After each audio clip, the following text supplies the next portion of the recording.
Hi, I thought I would go ahead and do a video blog this time about some tools that I use to help me stay organized in my fitness journey. I got this idea from my friend Carolyn, who did one on how she sort of focuses and consolidates all of the information that she reads and comes her way. She went into organization just a little bit. I thought I would cover the way that I handle things. One thing I want to say first is that no one that I know has ever strolled towards a goal, particularly a fitness goal. And goals are intentional and they are planned out. And these are some tools that I use to help me plan my goals. The first thing I want to talk about is logging my food, because food is the most important part of any fitness endeavor that you have, be it weight loss, muscle gain, whatever. If you aren't feeding your body right, if you aren't getting things correct in the food department, you're not going to see the kind of gains that you will, or you will see no gains unless you're eating correctly. The first thing I do is I use a daily tracker. It's a 3-month tracker from Weight Watchers to record my food. These I get at my meetings. The way that I lost most of my weight was with Weight Watchers, and I continue to track through food through them all the time. I've been doing this for about 3 years now. I'm going to continue to do it for the rest of my life. I've lost weight with Weight Watchers before, stopped tracking, gained my weight back, and I'm just not going there again. I do make programs for other people. I'm happy to do that. I break down their macronutrients, but I spend so much time doing that, I don't want to have to record mine. I've been doing this long enough that I know what the correct macronutrient breakdown looks like for me, so I can jot things down in there. It's over with quick. Having said that, I do go online to sparkpeople.com. This would be free. If you aren't a member of Spark, I would recommend that you sign up for them. And there you can record all your foods, and they do break it down according to protein, carb, fat. You get the calories at the bottom. If you want to run checks on things like sodium and stuff like that, you can. It gives you a good idea of how you're eating. If you've never logged food like that before, there are other sites online that do it also. I just use Spark because I've been with them for years and I understand it.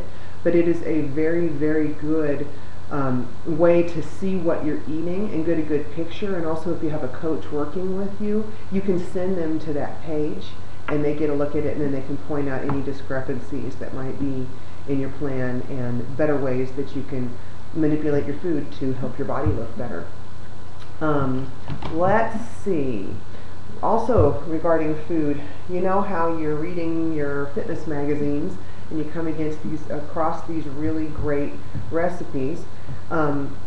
Keeping the whole magazine is impractical. I mean, you can't keep a whole magazine for 3 articles. So I rip them out and I put them in here. This is just a cheap black binder. I have dividers in it, and the very first 2 dividers are, whoops, upside down currently. They are to try, you can see, and then good ones to copy. They've been approved. That means that I tried them, the family liked them, I liked them, and those ones are ones I'm going to go to my computer and I'm going to copy them, and I'm going to refile them in this binder, which is my tried and trues. Big thick one. This is the 3rd one I've been through. I wear these out, but what I do is I take all of my recipes that we like, I type them out. These are recipes or page sleeves, and they protect it from spooge that falls on it when I cook and stuff. I can just wipe it right off. And I've got categories because I'm a little bit OCD and I categorize everything. And then I'm able to find my recipes very, very quickly. They're either here or they're in the to try, getting ready to be copied.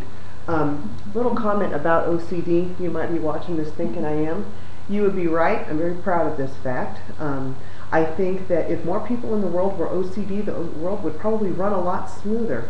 And I think OCD in a lot of cases is a term that disorganized people use to try and classify us with something because they don't like it that we're organized, and really it just means we're really organized. But anyway, I can find stuff like that, so call me OCD if you want, but I like it this way. As far as my workouts go, I just use one of these. This is a mead composition folder. It's the same kind you used when you were in school. I used the little spiral notebooks for a long time, and the pages ripped out before the notebook was used up. And not only am I cheap, and I didn't like not being able to use it, but also didn't hold as many workouts, so I couldn't look back in my workout history as long and see, like, I did weighted hyperextensions last time. Well, what was the weight? And now I can look back very easily, and I have months and months of workouts that are logged in here. And when I'm planning my own workouts, I usually plan them a week ahead. I'll sit down on Sunday and I'll plan it according to my split, what exercises I'm going to do that day. And then when I get to the gym, I record the sets, the reps, and the weights that I did. Then when I get home, I go back to sparkpeople.com and I log all of my workouts on there. And the reason is, I really don't need to for me, but I found that there's a surprising number of people who are following what I'm eating and what I'm doing when I work out. And so it never fails. The one day that I don't record my workout, somebody writes me and says, "Did you not work out yesterday?" And it turns out I think nobody's watching me when somebody's watching me. So I go ahead and I record it there. Oh, an aside, my food, I only record my before and after meals on sparkpeople.com. I'm recording it good enough in my 3-month journal.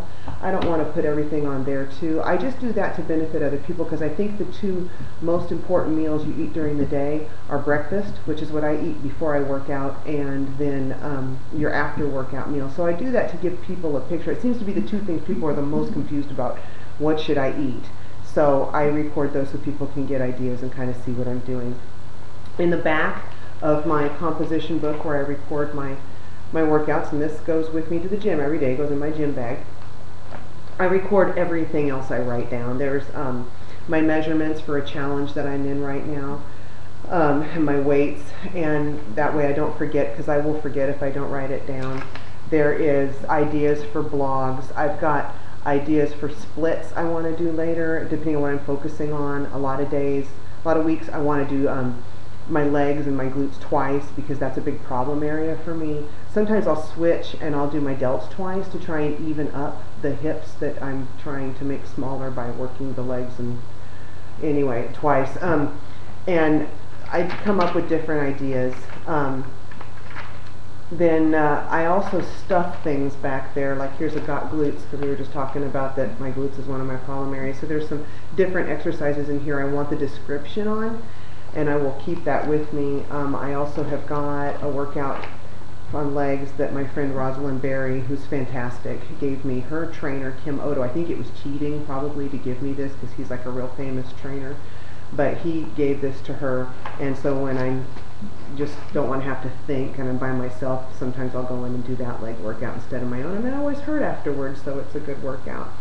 And sometimes also in this composition book, I won't write it down. If I'm working out with my partner, like right now he's doing a workout from Flex magazine, and I just go in and I do what he says, but I go ahead and I write it down while we're working out anyway, and what I did in the weights, so that I can record it for the people on Spark. And also, again, it lets me see where I was the last time we did this exercise. We're doing the same things pretty much every week, and I know where to start on my weights, so I don't have to waste time on a wasted set if I started out too light, or possibly hurting myself if I start out too heavy.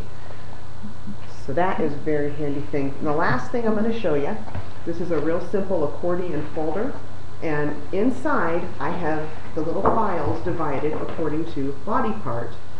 And when I go through my magazines that I get, my fitness magazines, I write down, or I rip out, let me start that over. When I go through them and I'm reading them and I see something I want to try, I will dog-ear the page. Then when I get done with the magazine, I go through and I rip it out, whether it's a workout or a recipe. And I will put the workouts in here. I file them according to body part.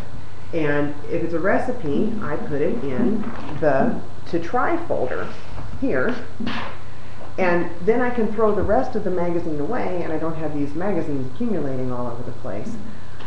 And just as a very last note, the magazines that I don't rip anything out of, they make it through unscathed. There's nothing I want to say. I take those to my gym, and I put those in the magazine rack, and it never fails. My Oxygen, Muscle and Fitness Hers, and Clean Eating are always the ones that disappear from the gym, and that's okay with me. It means I helped save somebody some money on buying a magazine. Anyway, I hope that this was useful. I'm sorry about the grainy quality. The only video I've got is the one that's on my laptop. But I hope this was some help to someone, and please let me know what you think. Have a nice Sunday evening.